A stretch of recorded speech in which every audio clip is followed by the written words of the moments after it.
Hey guys, welcome to Solo ReacTalk. Today I'm going to be reacting to Doom Faith Humanity, Episode 2. Let me just check the title. Episode 2, Operation Smash and Grab, made on the KRissCHu shared YouTube channel. If you guys want to check out my previous reactions to the other episodes, remember the playlist card is going to be at the top here. Just click on it and be able to access them.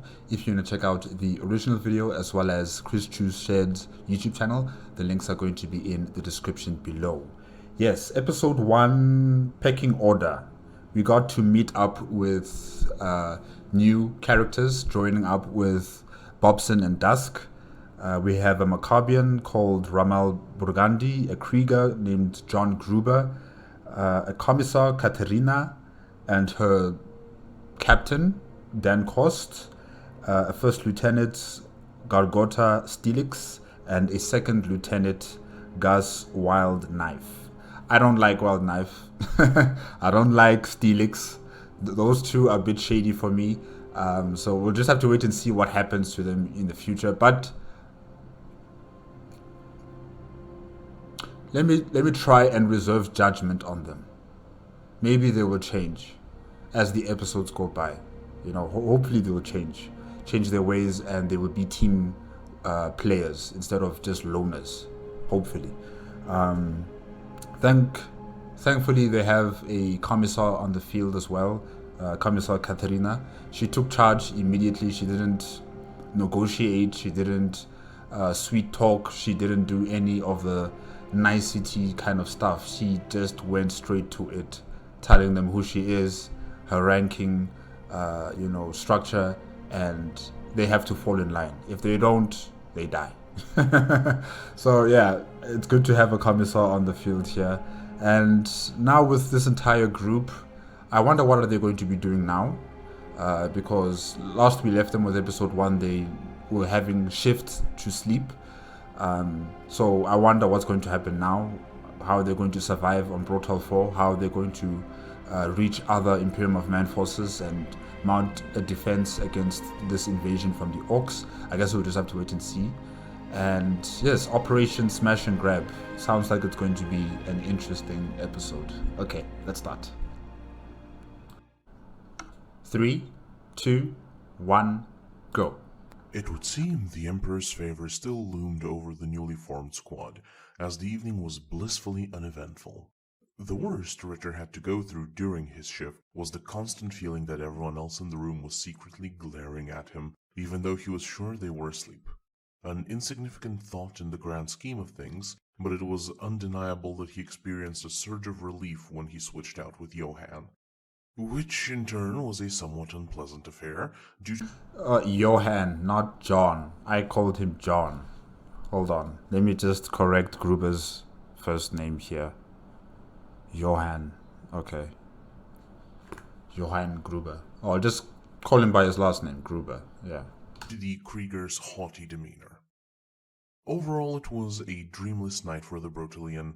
His consciousness was coaxed out into existence by someone kicking him in the soles of his boots. A sense of déjà vu washed over him as he identified Lawrence's visage when he looked up. Rise and shine, Private. You're not sneaking any more shut-eye. Gear up before the commissar finds you a finger for tardiness. Who is this man and what has he done with the sergeant? Bobson thought, as the man who turned and left his field of view felt unrecognizable. Even though they had only spent a day with each other, it was hard for him to imagine Dusk being this chipper, even after a good night's sleep. You don't underestimate sleep time. Don't underestimate it. You know, people who have stayed up for so long, especially when it comes to Dusk, like how long he has stood awake. And you could actually hear from his voice that he was cranky, he was tired. After a good night's rest of sleep, it's amazing. It's amazing how you feel rejuvenated. So don't underestimate it. Change was simply too drastic for his perception to immediately adjust to. With some effort, he pushed those thoughts back in his mind for now, and hastily put on his helmet, then picked up the large rucksack that had been left by his side, clearly being the load he was set to carry with himself, and followed after Lawrence down the corridor, entering into the lobby. There he met up with everyone else who hefted similar loads. All of the supplies that he had seen on the stretcher and subsequently in the janitorium had seemed quite intimidating to Richard, but with the greater available manpower, that was at least dashed. Well, ain't this delightful? Sleeping Beauty decided to join us. Katerina mockingly spoke when she noticed the Brotelian, following which she walked right up to him and leaned in to glare in his face. Sleep in again, and you lose a ring finger. Understood, maggot? Yes, sir. It won't bear repeating, sir. Why the ring finger? No. Why not just like a slap on the head or something? Or just throw him with cold water, or, well, if there is such a luxury where you guys are. Why the ring finger? No. How you expect him to fight effectively on the field of battle with throbbing pain on his ring finger? You know? We need these appendages. All 5 of them. To throw grenades, to reload guns, to carry other forms of weaponry, to manage how much you're carrying with both hands. So let's not cut off other people's body parts just yet. Wordlessly, the commissar stepped away from the panicked private and returned to her position in between the rest of the squad. With everyone finally assembled, we can begin this briefing in earnest. The matter of rationing the supplies has been settled, so we can proceed with the next topic on the itinerary. Namely, where the squad will be advancing to in regards to deployment. Permission to inquiry, sir. Ramil spoke up. Upon receiving confirmation from Katerina, he continued. I don't mean to be a sower of doubt, but if the Cadian and the monkey's words are necessary to be believed, we appear to be on our own. Or do you know of any surviving resistance pockets? Yes and no. We don't know of any active resistance pockets as we lost communication at the same time as everyone else on board.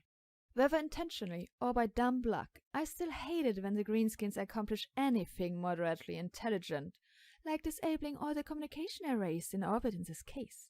However, what we have available as guidance is the invasion response plan implemented among the Amory worlds in the various subsectors surrounding Scarus, and later implemented in some others in the nearby segmentus after the kerfuffle that took place on Rox Prime nearly a century ago.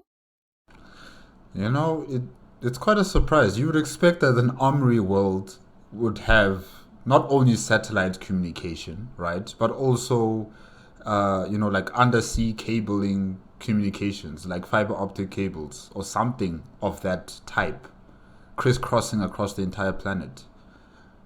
Wait, I don't know if Krieger has oceans. Maybe it's a, desert world or something. But, they should have a redundancy system of communication systems, right? I mean, it's an Amory world.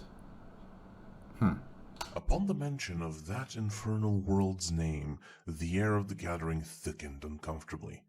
A couple of gazes briefly glanced at the Krieger, while others just remained statuesque. And lastly, the Catachan chuckled lightly. What's so funny, Jungle Boy? Nothing much. I just still say that we could have wrapped that up in 10, and without getting any of the big knives involved. A low growl escaped Johann in response to that comment, but Gus paid it no heed as he stood at attention. Bobson, on the other hand, was thoroughly confused by it all as he tried to glean any clarification by looking between everyone else. When he could find none, he meekly asked, Please ask, because I'm also lost. What is Vax Prime and the kerfuffle that took place on it? He turned himself in Johann's direction. Did it involve your core? Kost scowled as he heard the junior voice his ignorance, but remained quiet as Katerina shot the private's inquiry down with her response. No. Hey, some of us don't know these things. It's a big galaxy, okay? There's a lot of stories to go through. There's a lot of information to comb through. We don't even know what's the most important thing to know, what's the least important thing to know. So don't blame Bobson, don't blame me. We don't know these things. So, explain it to us. No one here has the time to explain it all to you, Private. If you live through this, find yourself some other gas mask enjoyer that has a voice as tolerable as Check out the Siege of Varkoslow series on Janovic channel. Link is in the description. Okay, alright. I'll check out the YouTube video and I'll look for the link in the description. Okay, alright. Grubers and have them tell you of it. The only thing you need to know is that Vrax Prime was an armory world just like Brotal. But unlike your dirt bowl, it made the exceptionally poor decision to try rebelling against Imperium, resulting in a long siege for the purpose of recovering all of the Vagya stored upon it. Since then, a particular response has been implemented among many armory worlds, including Brotal, in order to avoid similar shit shows happening again. Arconi briefly turned to the Mordian. Cost, take it out for display. As the captain opened the rucksack he had been carrying and searched in it, the commissar motioned for everyone to spread out. Shortly after, Dan produced a small device and held it out, as he pressed a button on its bottom, which caused it to erupt with a light, causing Richard a small fright, which then took the shape of a spherical hololith projection. After looking it over, Bobson realized that the projection was depicting the planet of Brotel itself, giving a clear view of its geographical layout and the man-made superstructures upon it. I am specifically referring to the Malus Rex Kagori Directive, named after one Marshal Armin Kagori, a prominent leader during the Siege of Rex, who consulted on its development, and Lord Inquisitor Hector Rex, who oversaw the end of the campaign and requisitioned the drafting of this directive in the first place. Pilt's tenets were gears to be secretly stored at a different hive than the ones intended to operate the planet-side starports, and in case of invasion or sabotage, all Imperial forces are to converge into the stockpile hive to both protect and have easy access to the supplies, while holding out for as long as possible against the enemy. And this emergency stockpile has been kept secret from the public. I'm sure the public doesn't even know that there is a hive city out there that's specifically designated for emergency purposes. Interesting. Okay. Ferrograd. Johann and Gargoda reflexively uttered at the same time, before turning their heads to look at each other. While the Armageddon smirked at her squadmate, the Krieger simply turned his point of view away from her and back onto the projection, though the first lieutenant was sure he had rolled his eyes under his mask. Alright, a destination is good, but do we even know where ours is? Ramil pondered as he reviewed the projection, then turned to face Katerina. Well, you're in luck, as I happen to be among the command staff deemed worthy to have the storage facilities revealed to them. She spoke with a hint of pride in her tone as she stepped forward and pointed the tip of her sword to one of the hive cities, positioned in the southern hemisphere of Brotel, stationed in relatively close proximity to one of the oceans. Hive Tyheiden? Richard uttered in surprise. Are you sure? Isn't it supposed to just be a warden outpost against piracy that also holds in marine resources? If that is all you know of it, that means that the officials of your world were actually competent in their job. Any forces with active command staff should already be making their way to Tyheiden and further bolstering its defenses, while the out-of-the-way location should cause the greenskins to not immediately rush towards it. Our problem, however, comes in the fact that while our rallying point is here... As her words trailed off, Katerina walked around the projection and lifted up her sword on a path stretching over a large piece of desert, a mountain range, and a vast expanse of wasteland, until its tip reached a different hive city, distinguished by its exceptionally high spires. We are stuck here, at Hive Skypiercer. Next, she sheathed her blade and turned to face the rest of the squad. No, we have a rather vexing choice to make. How to get to Tyheiden, and, ideally, not die until we are within its walls in order to support the defense efforts there. As none here are aeronautica elements, we are left with two equally shit choices. Either commandeer a land vehicle and enough fuel for it, then attempt to cross above ground, while evading the Xenos to the best of our ability, or... Her gaze slowly moved down from the squad's faces and towards the ground beneath them for several moments, before lifting once again. Make our way down into the Underhive, while trying to avoid any of the unholy vermin that dwell within. Then hope and pray to the God Emperor that the underground tram system that connects the hives are still operational and unoccupied. Ooh. So it's either you go above or you go below. Below, there's a chance that you guys might face not only orcs but other vagabond, people down there who are going to probably try and kill you guys. And also, the underground network system might not be operational, in terms of the tram line. And on above surface, you have the orcs to deal with.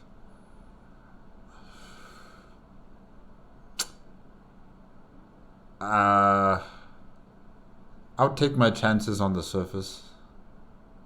I really would take my chances on the surface. Underground, it might not be safe. Maybe the tram systems have been destroyed. What if there's a cave-in halfway to your destination and water starts, funneling into that hole, or sand? So there's a lot of things that could happen underground. And if there was a way for you guys to come above surface once more, how will you know your positioning, where you are, and how to get to your destination? And will it be easy? So I'd rather go on the surface with a vehicle and get there through that path instead of going underground. Yeah. Normal men may have turned to murmuring amongst each other upon receiving such news, but the guardsmen stood resolute as they processed the information. The stillness of the situation would lift as Gargota presented her reasoning. I believe it would be more optimal to go above ground. Even if we are not able to get a vehicle, between myself and Wildknife, we will be able to successfully navigate the group through the wilderness. Huh. That'd be like hoping the Kidian can fix the trams in the deeps just because he knows how to use pliers better than your average menial. That's a fantasy that I wouldn't entrust my life to. Okay. Both the Catachan and the Maccabian stifled a chuckle at the Krieger's words. Before any additional reaction could be made, Kost spoke up as well. A fantasy it might be, but the tram tunnels, even if devoid of their namesake being active, would make the trek significantly less complicated, as the majority of it being done through them will just be walking forward. Breaking the mold of impromptu monologues, Lawrence raised his hand and said, Permission to inquiry, sir? Granted. This might be presumptuous of me, but I had the impression that you already had the choice made for us. Is there any specific reason for your hesitation and request for input? Interesting. I did not think about that. I did not think that she's already made her decision on how they're going to proceed. Yeah, I just thought like she just wanted people's input, people's thoughts on the matter, and then she would come to a conclusion as the final arbiter to any decision to be made. So yeah, I thought like she just wanted to get everyone's side of their positioning, any information that they might have, and then she would come to a decision. But here is Dusk saying that she's already made her decision. and she's just allowing this to happen. So why? A smirk colored Arconi's face at the inquiry as she turned her head to look at Wildknife and instructed. Share your report with the rest of the squad, guardsman. The Catachan's face shifted into a stoic display as he reported, without taking his gaze off of the projection. Approximately 40 minutes before the conclusion of my shift, I became aware of a loud noise outside of the building, so I extracted myself out of the premises to investigate. Upon exiting the facility and climbing on top of it, I was able to clearly identify the sound as the roar of engines, mixed in with the indiscernible shouts and cackling usually done by the greenskins. While I wasn't able to establish a visual, based off the sound it must have been a convoy of at least 5 vehicles, which was headed northwest of our current position. If given a couple of hours, I should be able to track them down. Your initiative is appreciated, but that may not be necessary if we know where they could be headed. Arconi once again stepped forward towards Bobson, But this time it was not with the intention of intimidating him, as she asked. If you're familiar with this area, do you know of anything the Greenskins might be interested in the direction given by the monkey? The Brotelian stammered as his eyes darted between the commissar and the second lieutenant for a few moments, before he finally took a deep breath and spoke properly. Given the signs of abundant vegetation beneath the rubble of this hideout, I believe this is one of the greenhouse stations. If it is the station responsible for the mid-spire's ventilation, then the only thing of import northwest of it would be the Empress Springfields. They house a series of hangars and storage facilities serviced by medium to heavy urban combat vehicles and transports. Satisfied with the response, she turned to face everyone once again. If we pursue this convoy to these fields, it is bound to lead to conflict, but also hardware and fuel stores, which can simplify our choices by adding some convenience to either option, should we be able to claim them. She then glanced at Lawrence specifically, her visage giving off the impression of pride that he had seemingly found her out, and even called her out. A decision has most certainly been made, Sergeant. As your superior, responsible for your lives and how to best spend them, I will admit this will be a high-risk, high-reward gamble. Operation Smash and Grab. So I ask all of you, would any of you prefer your boat round to the head now? Or would you like to give the Xenos a taste of Rach's fury? Nobody uttered a sound. Instead, one after the other, the guardsmen lined up with their weapons at the ready. Last to do so was Bobson, but that was only because it took him a bit longer to understand the gesture before joining the line himself. All of them bore grim looks of determination, or at least Katerina was certain that Romeo and Johann matched their squad mates behind their masks.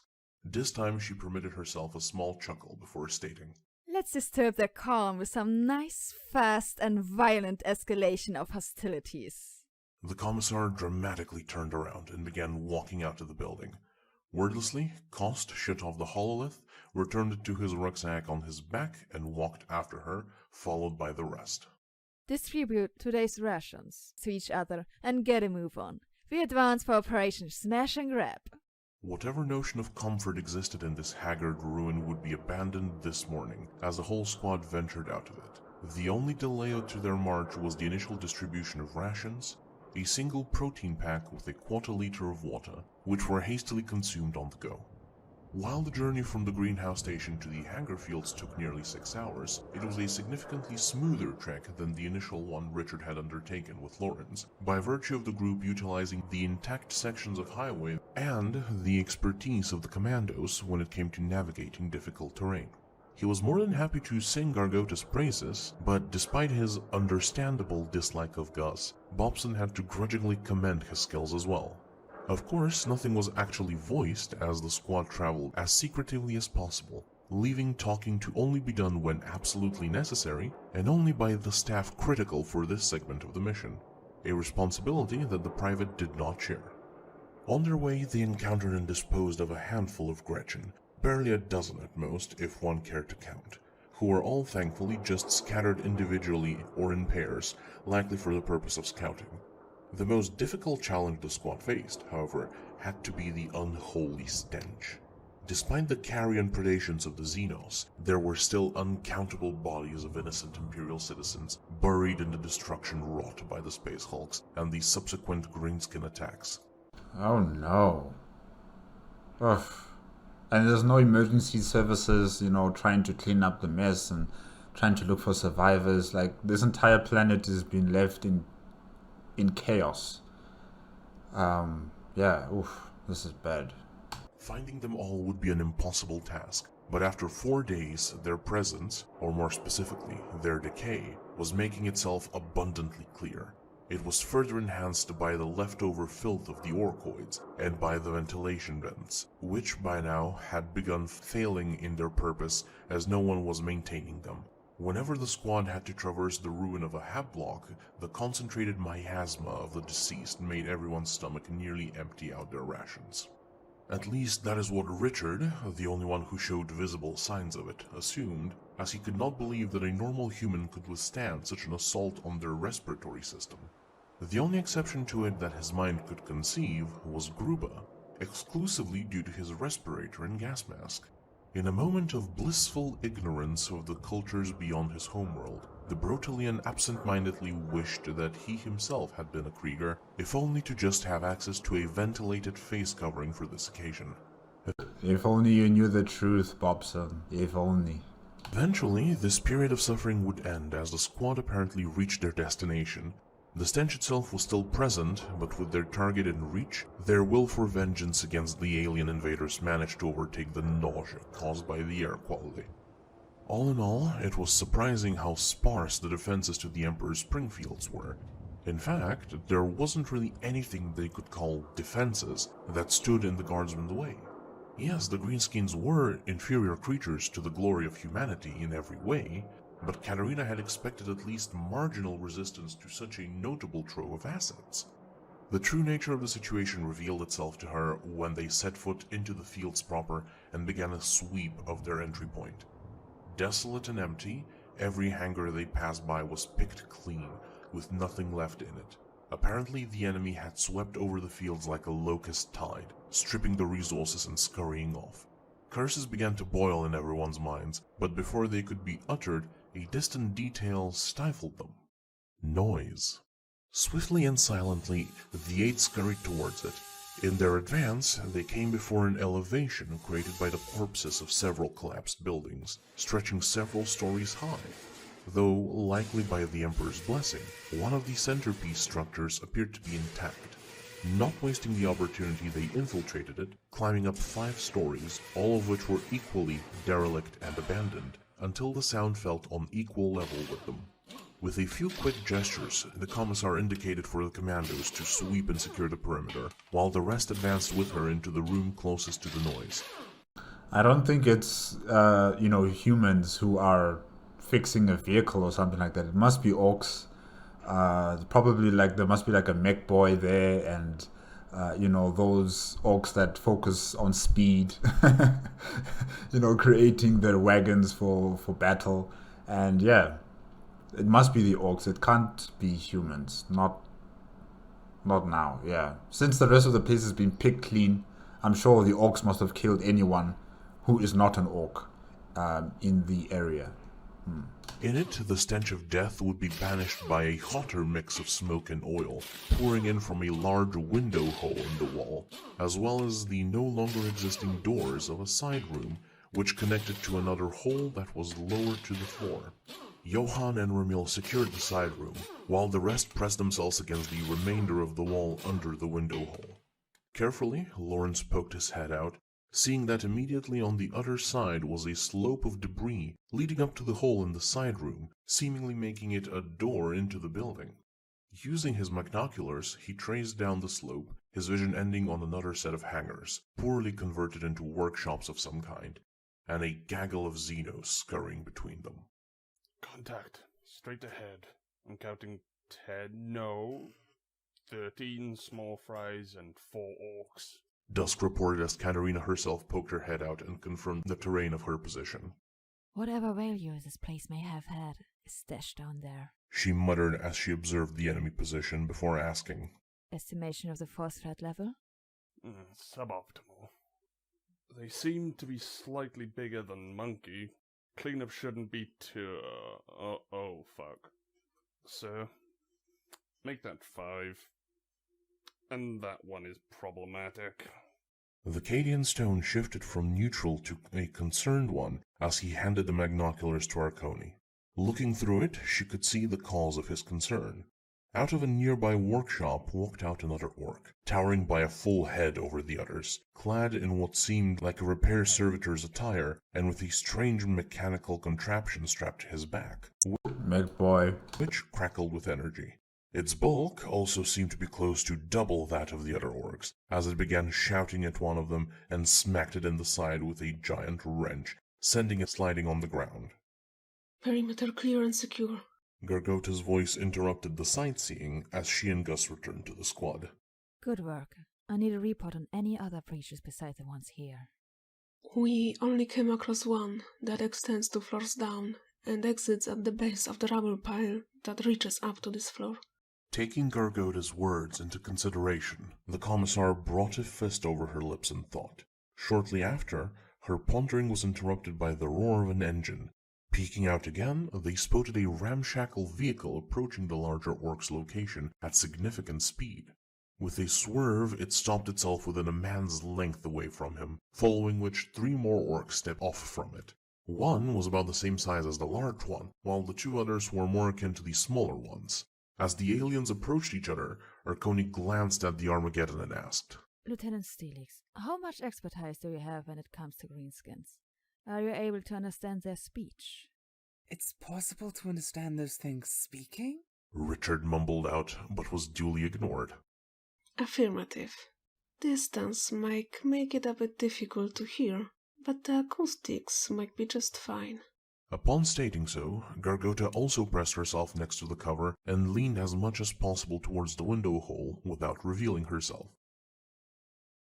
"To Club Slaughtrail, what the song are you doing here? Me and the lads just got our snazwagon chopped out of the scrap heaps, but it's missing the boom and the daca, for it can be a proper snazwagon. So before we come to the bestest make boy this side of the pointy huts, so cruncher."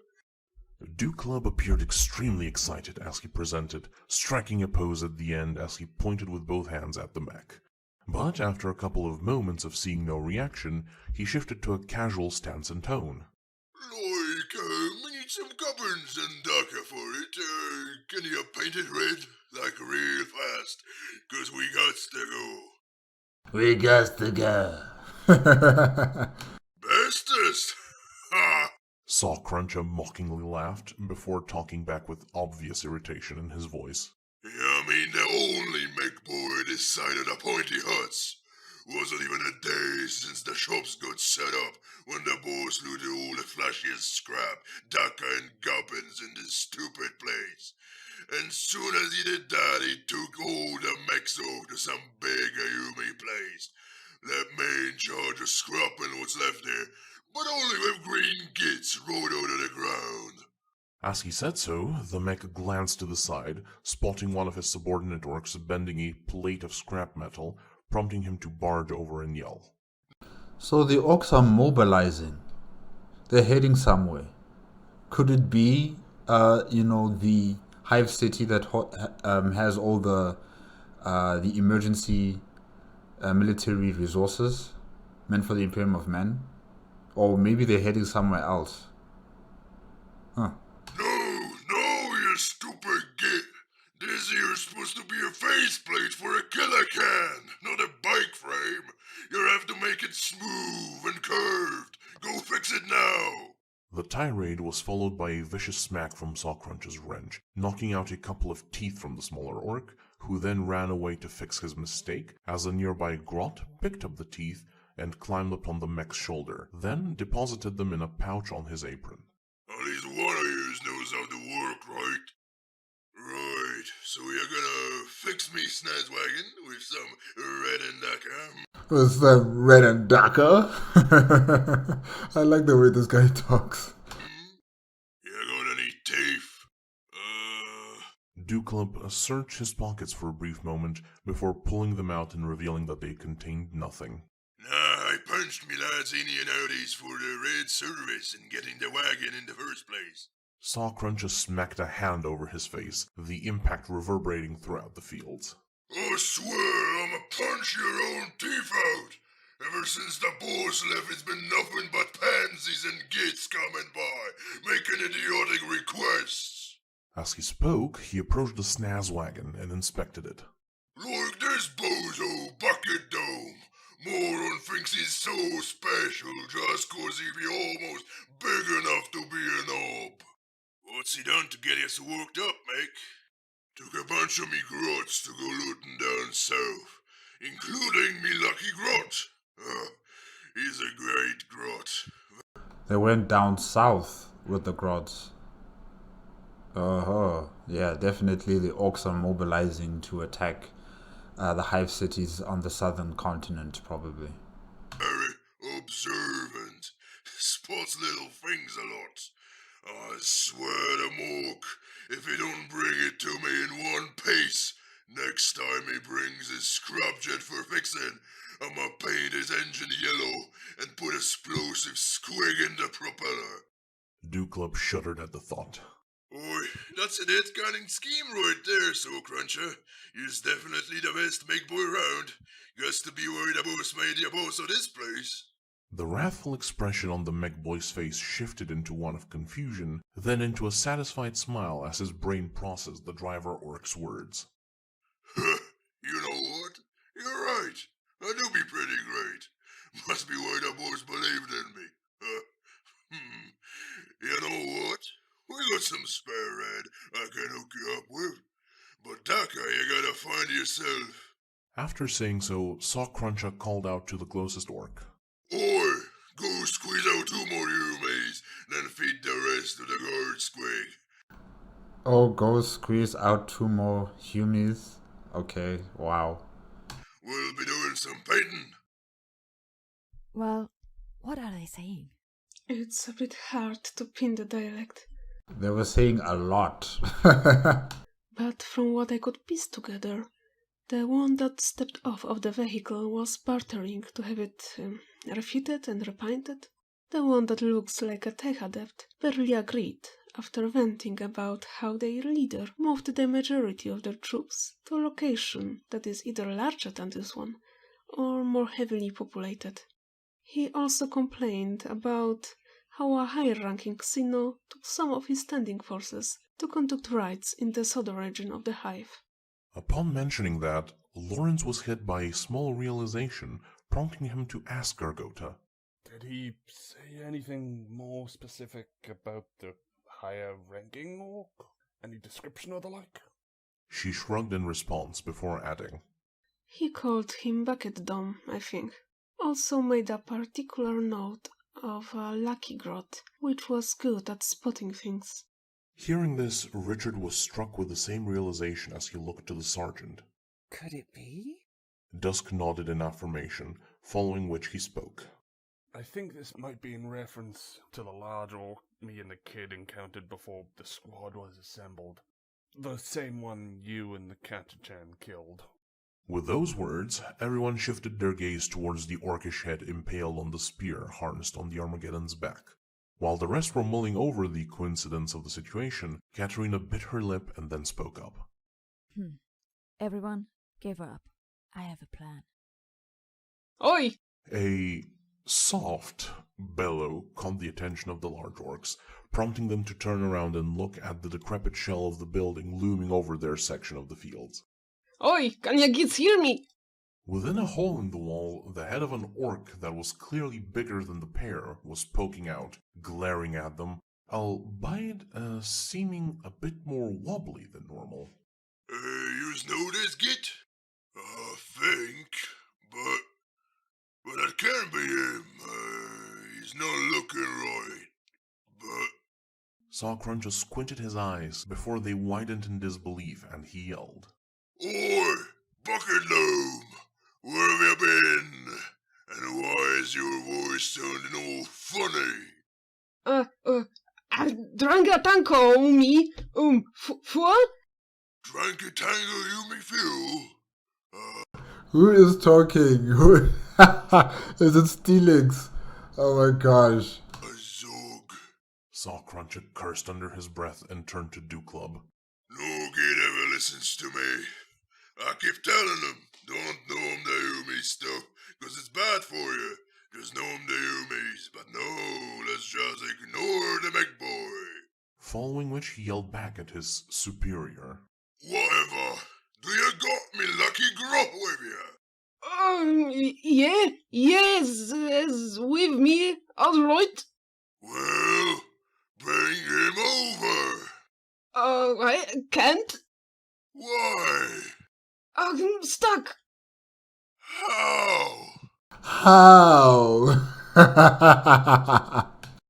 We got covered in some sticky stuff. That's why we stuck here in front. It is all.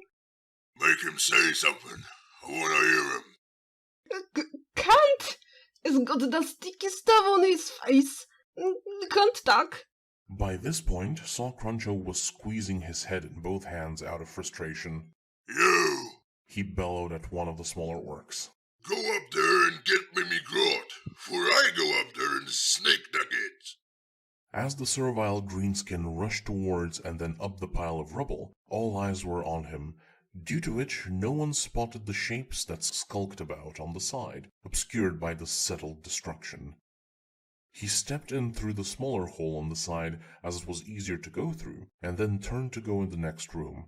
To his shock, instead of a knob candidate and a grot covered in something sticky, he saw a Hume in a fancy blue getup, holding a stick that had the talking head impaled on it, and another less fancy Hume sitting next to him, both glaring daggers at the new arrival. What the? In a near instant, before his mouth or brain could process what was happening, a strong hand grabbed his face from the right and pulled, exposing his neck, as a decently sized knife was sunk in the back of his head, while from the left came an upward swing of an activated power sword, severing the confused cranium from its body, which fell backwards with a quiet thud. A few minutes had passed by now, causing the mech boy to grow more agitated. Impatiently he yelled towards the building. Oi, did you get me grot? What the zog is happening up there? The head of the boy he had sent up there sprang up next to that of Bucket Dome, and replied in basically the same voice as him. Sorry, boss. Got stuck in that sticky stuff too. Can you send me some else to come help us? Oh, that's it. I'm snicking him, Bo. Sockcruncher bellowed in frustration and stomped off to his workshop. Grots, prepare me Soul Cruncher right now. Barely a couple of steps forward, the orc halted in his tracks due to the loud clang of metal hitting pavement. Every single alien turned around, mouths agape, when they saw the Krieger, Maccabian, and Cadian, along with the Brotelian who had tripped on an oil spill and into the barrels the group had used for cover. Humays! The greenskins bellowed and sprang to action. Shit. Katerina cursed as she got up from their cover. Monkey, with me! You too! Cover fire now! With those words she bolted out of the building, readying her power saber and bolt pistol, followed by the Katachan, who threw off the small orc's head from his knife and brandished it along with a second one. Wait, both of us? Doesn't the old man need a scope? Gergoda briefly questioned the order, but before she could finish, the Morgan threw away the spear with the impaled head and rested his triplex over the window hole and yelled, Shut up and fire! Following which he did as commanded, his first shot splattering the head of one of the grots with surprising precision, despite the distance and him only using iron sights. Momentarily surprised, the Armageddon quickly hefted her own long las on the improvised railing and joined him in sniping down the enemy. As soon as the sniper fire began, Sockcruncher booked it for his workshop, with the only pause to his focus being to yell at a nearby orc. Get the guard, Squig! Get stuck in, boys! Dukla bellowed, rousing the remainder of the greenskins to battle. He intended to fire off a few rounds of his shooter in order to better emphasize the war cry, but just as he took it out of his holster on his hip, his head was melted from Gruber's hellgun. Despite the larger orc's body falling back like a sack of potatoes, the rest of the greenskins were undeterred and rushed against the invading guardsmen, who responded in kind along with a torrent of las fire. The sole exception to the offensive was Bobson, who was not able to get up in time, Bobson, get up! resigning himself to provide hasty cover fire from a sitting position. Due to the unfavorable angle and the duress of actual combat, however, he was only able to gun down 2 Gretchen before 3 others swarmed him.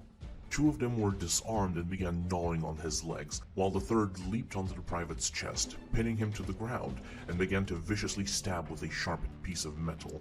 Get out your combat knife and just start stabbing them. Come on. You can't die like this. Forcing Richard to frantically grab for its arms in order to prevent it from skewering him. It had become obvious that the initial estimation of the enemy forces had been incorrect, as many more grots began pouring out from among the hangar buildings, along with a handful of orcs. While the Cadian and the Maccabian focused on thinning their numbers as they advanced, the Krieger focused on taking down the orcs, due to his heavier armament. As Johann was about to press forward after the corporal and the sergeant, after having dispatched the pair of boys that came along with Duklub, he heard the Brotelian sounds of struggle. He turned to confirm his status, and in a single moment, disgust, disappointment, and the thought of just abandoning the PDF to his fate Please don't do that. Don't do that. Help him out, okay? zapped through his mind. But in the next, Katarina's orders replaced those thoughts. Scheisse. Just as the Gretchen atop the Brotelian managed to wrestle his stabbing arm out of the man's grip and raised it for a finishing blow, its upper body vanished in a flash of red light, the contents of its lower abdomen spilling over Richard, who felt intense heat over his face, Ew. as if he had a burning torch held mere centimeters away from it. The sudden reduction of struggling made the two other diminutive greenskins cease their biting as they lifted their heads to see what was happening. It was at that moment that the Krieger's boot impacted the head of one of them, sending him flying into the other, and subsequently into the nearby metal barrels. Both grots bounced off with a loud gong sound from the empty barrels, and fell to the ground unmoving. The private barely registered what was happening before the terrifying mask of Johann loomed over and yelled at him. Get up, useless! Following which, the Grenadier once again rushed after the other pair. A shaken and hyperventilating Richard hastily picked up his assigned lasgun and scurried to his feet, then forward into assault, the adrenaline surging through his system, allowing him to ignore the injuries inflicted to his legs for the time being.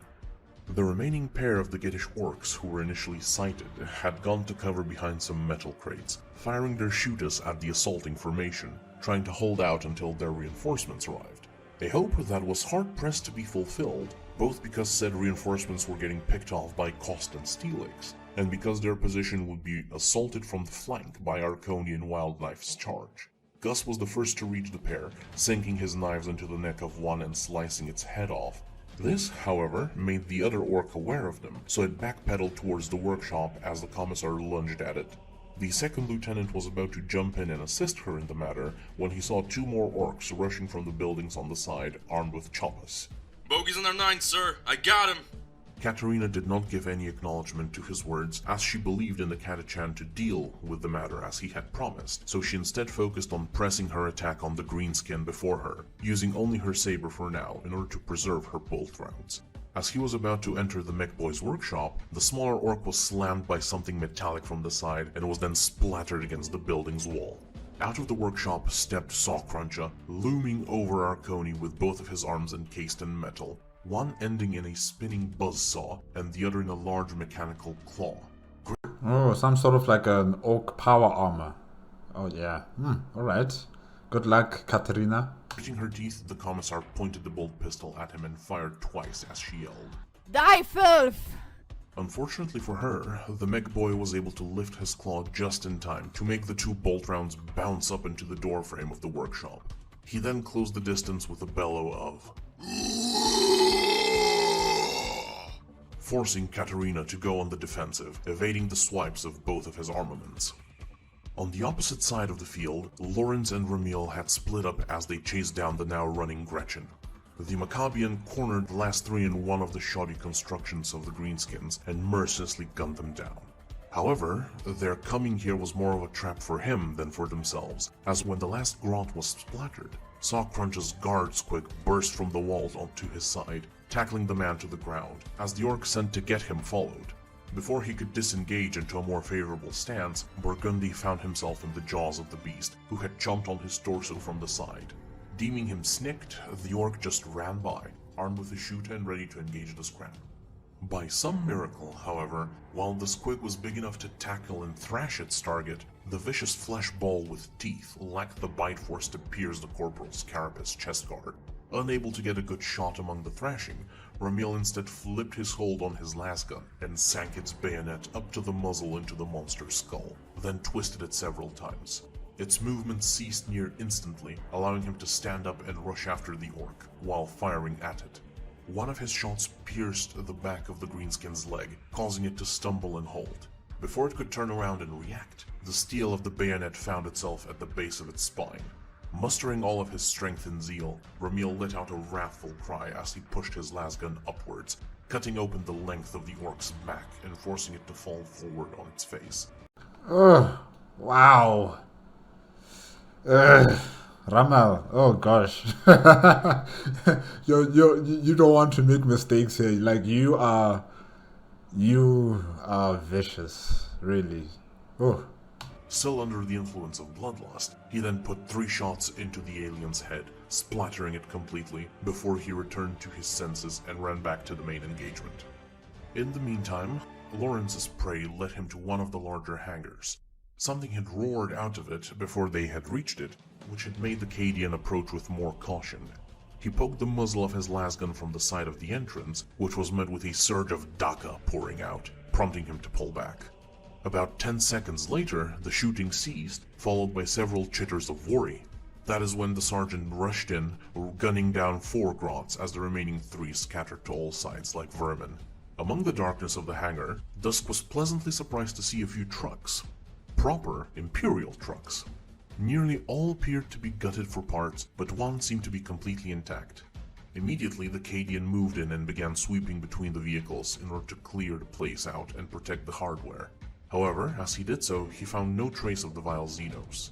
When the thought that they had run out began to creep into his mind, it was dashed away as one of the grots jumped on his shoulders from atop the truck, locking its legs around his neck and began clawing at his face, which was thankfully protected by his helmet and visor.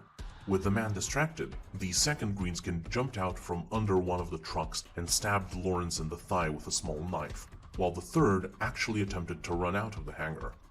Reeling from the pain, the Cadian booted the Xenos at his feet, sending it into a nearby wall. In a single motion, he then grabbed the arm of the one on him and threw it at the escapee, both tumbling down.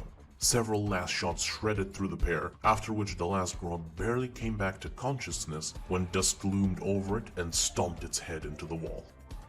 Near the main workshop, Gus had rushed the incoming orcs, who quickly surrounded him but were finding it very difficult to land a strike with their choppas on him. Being of similar size to him, their physical attributes were not overwhelming enough to make up for the sheer difference in skill when it came to armed CQC. In comparison to his fluid Close quarter combat, right? dodges and parries, the Greenskins were doing no better than flailing at him. Their advantage, however, came in the form of their natural durability, as the Cut's wild knife was able to land on them amidst the fighting, could not penetrate deep enough to kill. That is when his ears picked up the roar that Lawrence had heard near the hangar he took over. The roar of an engine, a loud gun, and of idiots. Sidestepping a stab at his back, he whirled and struck the orc in the back of the head with the pommel of his knife, causing the greenskin to go past him and bump into the other one who had stabbed forward. Having broken out of the surround, the second lieutenant dashed back, jumping behind a stack of the metallic crates as 2 lines of Daka were poured into the alcove, shredding the chopper-wielding orcs. A red war buggy was madly dashing towards the fight, peppering its way with ordnance. Pinned down, Gus let out a loud whistle, then made several quick hand gestures. Just as the buggy was about to run over his hiding spot, several last shots found their mark in its front wheels, blasting them apart and causing the speeding vehicle to slam its front into the pavement and flip over the crates. Wow, who shot? Who took the shot? Wow. Before crashing down belly up on the opposite side of them. Both the driver and the gunner had miraculously survived, but were now pinned under their transport's corpse. As they squirmed to get out, the Catachan ran towards them and jumped over the wrecked war buggy, after leisurely throwing a frag grenade to roll towards its occupants. Bye. Bye. Oh, so no. The pair cried out right before the explosive rolled up to their faces and then shredded them. All the while, Gus walked away from the wreck with a satisfied smile on his face, before giving a salute of appreciation to Gargota. He looks like an action hero. You know, like in those 90s or 80s action movies, and the hero would walk away slowly from the explosion. Yeah, he's doing that type of maneuver right here. He in turn chuckled at the display before returning to clearing out the reinforcing Gretchen, who by now had stopped appearing, indicating that their reserves were depleted. At the front of the engagement, Katarina's duel with KRissCHU was not going too well. Despite his bulk and that of his contraption, the Xenos was exceptionally quick, and the power of his strikes meant that she could not afford to try parrying, let alone blocking anything, forcing her strictly into evasion, as he maintained the melee and did not allow her a good opportunity to use the bolt pistol. Her one saving grace was that despite their power, his moves were predictable. After barely avoiding a slash from the saw which left a tear and a thin bloody gash in her pistol arm right below the shoulder, Arconi decided to instead focus on finishing him off with her saber. Come on, Commissar, you can do this. Mentally mapping out his attack pattern, she began stepping forward, giving him momentary pause for a change with her attempts to breach his defenses. It would be in several more strikes that she found the opening she needed, at which point she ducked under a swipe from the saw, causing the beast to chuckle grimly. Considering the circumstances, that was a strange thing for him to do, but shortly after she noticed the reason for it. He had baited her with his mediocre fighting skills into believing the opening was genuine, but just as she had crouched to avoid the saw, a backhand from the claw, which had flattened the other orc, was now flying towards her, and she would not be able to avoid it.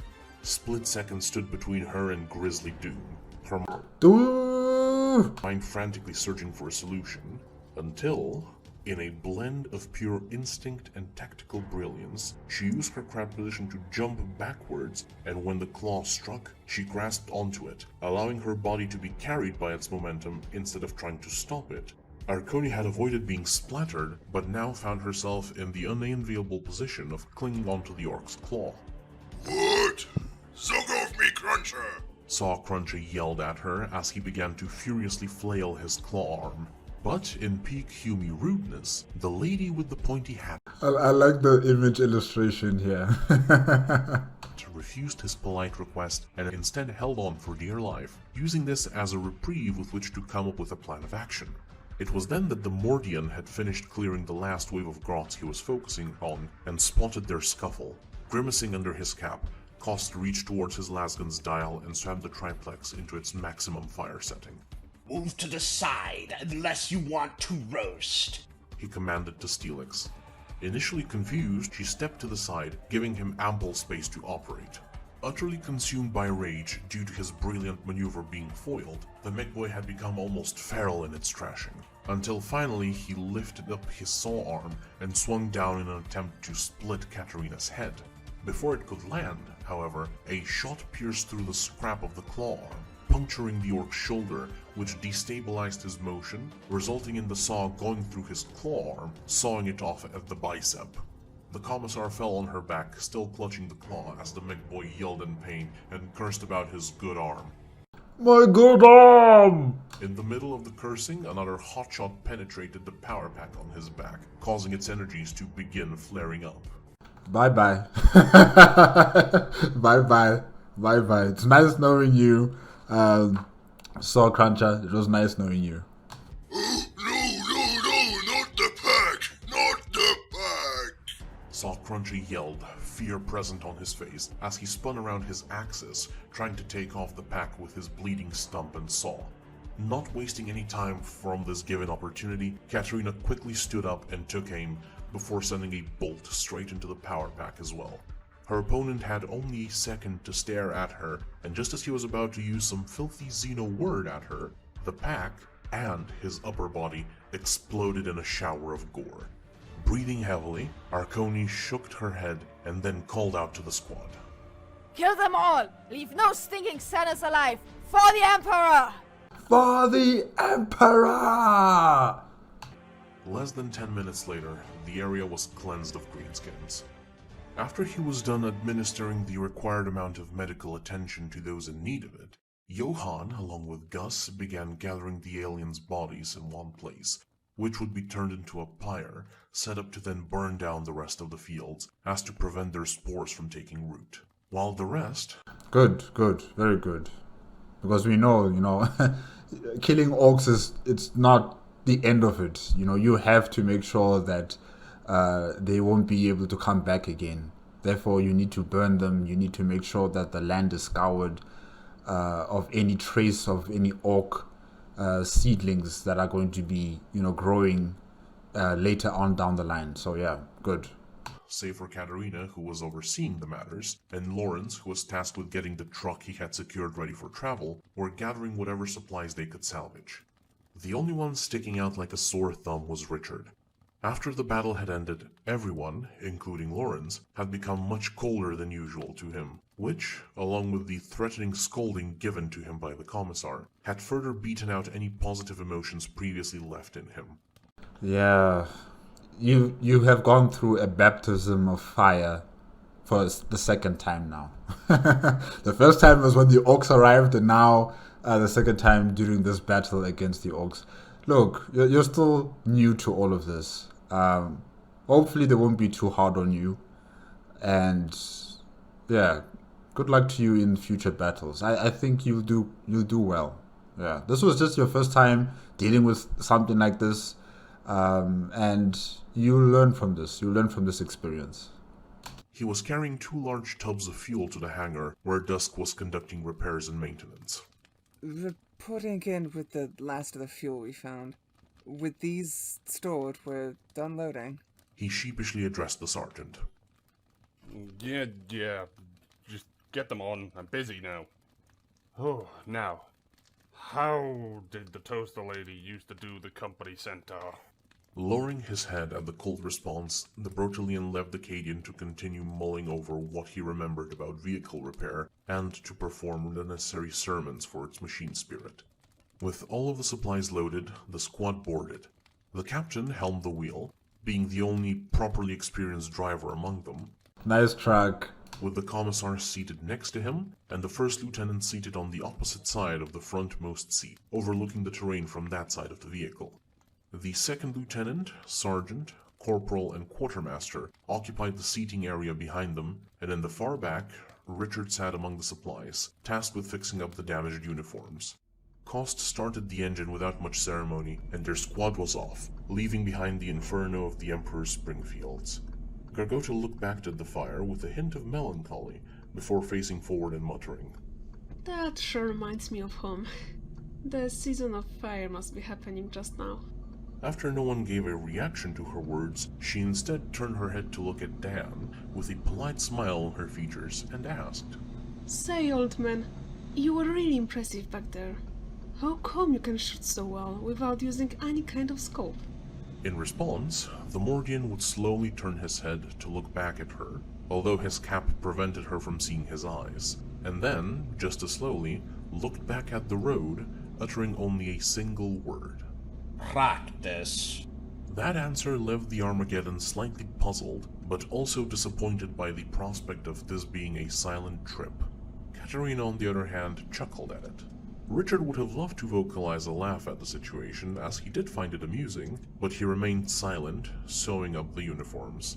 As he did so, among the spare pieces of cloth that had been gathered up in the truck, he spotted a couple that really caught his attention. Out of nowhere, the grim feeling in his heart was replaced with the spark of inspiration, as he folded those pieces and set them aside for later. For now, he would focus on his assigned task. Special thanks to all these gits that help make this possible. Remember to like and subscribe, and check him out in the description below. Hope you enjoyed this here story, and we's looking to see you back next time. Can I go now, you may? No. Oh.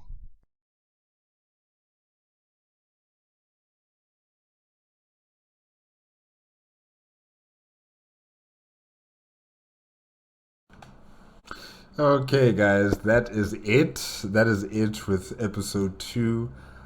Operation Smash and Grab on the Doomfaith Humanity playlist, made on the KRissCHu shared YouTube channel. After a well-deserved rest, all of the members of this new army group, led by Katerina, if I can say, they all headed off to it was a greenhouse, right? A greenhouse facility, but it had some vehicle and mechanical shops available on the side where people were gathering vehicles and stuff like that. So yeah, they were heading to that positioning, and they were going to look for a vehicle that would take them to the southern continent of Brotal 4. And as to be expected, there would be some mech boys there, and there'll be some orcs trying to fix up their snaz wagons and get more darker for future battles that are going to be occurring on Brotal 4. And we also got some information from the orcs that, you know, the orc leadership, or one of the big bosses, is mobilizing a large force to head off to the southern regions of Brotal 4. So I'm just wondering whether this large force that's heading down there actually know the positioning of the hive city that has all the resources and emergency rations of military equipment that's been kept on Brotal 4, and also probably where all the other Imperium of Man forces are heading towards, you know, that key location. So I'm assuming that that's what's going to happen. Like, there's going to be a very big war happening at that hive city, and by the time Katerina and her forces arrive there, they might be too late, or they might arrive just at the right time, and you know, it's just going to be one big shebang battle happening at that hive city. We'll just have to wait and see. And yeah, we just had a nice battle here, you know, the Operation Smash and Grab, the orcs versus Katerina and her forces, and yeah, they worked well. For the most part, they all worked well. It's just that Bobson, you know, he's still green in this type of situation. He still needs to learn, he still needs to calm down and, you know, do the job that is required. And yeah, he kind of slipped on some oil there. It was unfortunate, really. It was just unfortunate what happened there. And luckily, you know, he had his teammates out there who were going to save his life at that last minute. Although, although Gruber was really, you know, thinking that, you know what, I'm not going to save this guy's life. I'm not going to save his life, you know. But the orders from Katerina were very clear. You guys got to work together. You got to stick together. We got to defeat the orcs together. And, you know, he helped out Bobson there. And yeah, it was also quite funny hearing the orcs talk, you know, do club and saw Cruncher, you know, as they were talking amongst themselves. Yeah, the orc language is very difficult to understand. Like, you have to be patient with yourself and read word for word and try to decipher and understand what's being said. Thankfully, there were subtitles here. Thank you, KRissCHu. Thank you very much for putting the subtitles there, because if there weren't any subtitles, I would not understand at least 60% of what they were talking about. So yeah, thankfully we had the subtitles there to read and to understand what the orcs were saying. And yeah, this was a fun episode, really, very fun episode. Katerina coming here with her bolter gun and her saber in hand, fighting against this mech boy and winning, of course, with the help of you know, her Captain Cost, Dan Cost. And yeah, it was good, really. They all worked well. And also I must give, you know, some recognition to Gus Wildknife, although I still don't like him. But he did a good job here too, and everyone else is included as well. And guys, that is it for today with episode 2. Remember, if you want to check out the original video as well as KRissCHU shared YouTube channel, the links are going to be in the description below. If you like my reaction, please give me a like, comment, and subscribe to my channel. Click on the notification bell if you want to be up to date with my latest videos, and I'll see you guys hopefully next week. Yeah. Okay. Bye-bye.